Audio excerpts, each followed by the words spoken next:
Live from ABC 7, this is News at 7. I'm being attacked by a tiger. Please, please, please.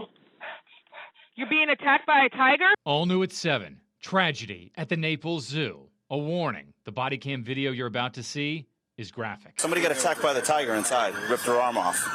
Oh my, are you serious? Yes, we're serious. You hear all the lights and sirens? This isn't a joke. Oh my God. Is that real? Yeah, please. Oh my God. Wait. You're gonna have to shoot it. The deputy did shoot the tiger named Echo, and Echo died from that gunshot. But now the tiger's death is sparking outrage across the country. The poor animal has to suffer because someone was so dumb. And it's getting the attention of big cat activists like Carol Baskin. And that tiger did not have to die. Thanks for watching ABC 7 at 7. I'm Krista Fogelsong. Hi, everybody. I'm Jeff Butera. The Collier County Sheriff's Office says Wednesday night, a worker who was supposed to be cleaning the gift shop and the bathrooms walked over to the 8-year-old tiger's enclosure, hopped over a barrier fence, and stuck his arm in Echo's cage. Deputies say the 26-year-old man named River Rosenquist was either trying to pet or feed the Malayan tiger when Echo clamped down on his arm. Rosenquist called 911, and today a zoo official says they do have a shoot and dart team, but they're not there when the zoo is closed. Naples Fire Department is defending the deputy's decision to shoot the endangered species. You know, unfortunately, they did have to act to get the animal off of the patient, which nobody was happy about. You know, all of our guys are animal lovers too, and we don't like to see any loss of life, whether it's human or animal.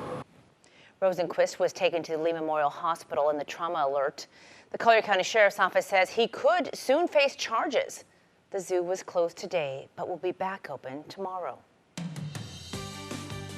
My heart absolutely goes out to Echo the tiger and all of the tigers like him who are forced to live their lives out in cages because people pay to see them in cages.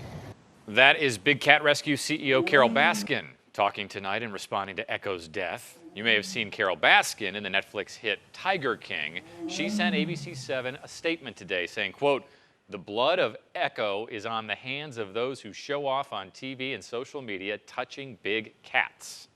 Once they become adults, they will kill you, just like Echo, who was 8 years old. Baskin also tweeted this today saying when people see others petting tigers on TV and social media, others think they can do it as well. She's calling for a reinvention of zoos, saying they should be a virtual experience, and it's not just big cat advocates outraged by Echo's death.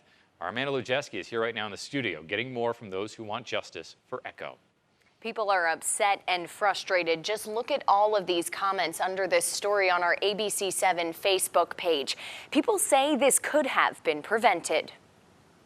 Saw it on Facebook, immediately thought, why? There's a lot of stupid people in this world. The poor animal has to suffer because someone was so dumb. Experts who work with exotic animals say this attack was not the tiger's fault. Whenever there's an incident like this, it goes back to people. People I talked to agree. A tiger probably is playful, and it's like, give me a break. They're wild animals. No, they don't know. Deanna Deppen is the executive director at Shy Wolf Sanctuary. There, she works with exotic animals. Just from my own personal experience, whenever there has been a situation with an animal, it traces back to human error. And now people want justice for Echo. I was angry because the guy put the animal in jeopardy, and now the animal's dead. It should have been the guy. I wish the tiger would have just pulled him on in just a little bit more, but yeah, that's totally unfair. Big cat advocates like Carol Baskin say people playing with tigers on the internet gives the wrong idea about big cats. Because people see others behaving stupidly online and showing off, then they think they can do that too, and that ends in tragedy. And stop promoting these people who go online and show off with big cats. Baskin is even advocating for virtual zoos. So please, never pay to see a captive big cat unless it's at a sanctuary where they've been rescued and given a safe place for the rest of their lives. but they're never bred for life in captivity. Not everyone likes the idea. I think if it saves animals, that would be probably something of a good idea. Virtual, no. I wouldn't go to it. It would totally ruin the experience. But what everyone seems to agree on, We follow certain rules that the USDA sets, that Fish and Wildlife sets. There are barriers that are up. People need to respect those rules for their safety, but also for the safety of the animals.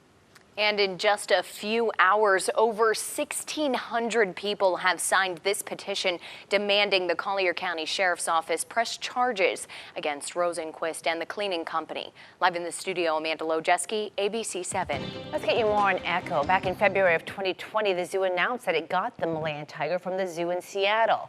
He was just 8 years old when he died. Malayan tigers are classified as critically endangered. There are fewer than 200 of these majestic animals in the wild, and that is down from as many as 3,000 back in the 50s.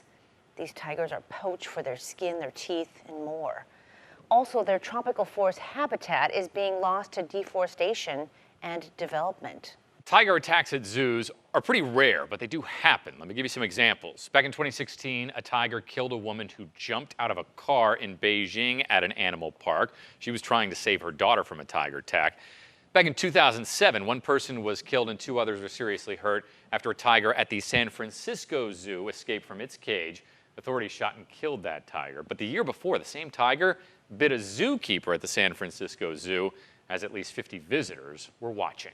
After the tiger attack in San Francisco, ABC 7 did ask the Naples Zoo about its fencing, and this is video from more than a decade ago. We asked the then executive director how people could be confident an attack like the one in San Francisco wouldn't happen in Naples.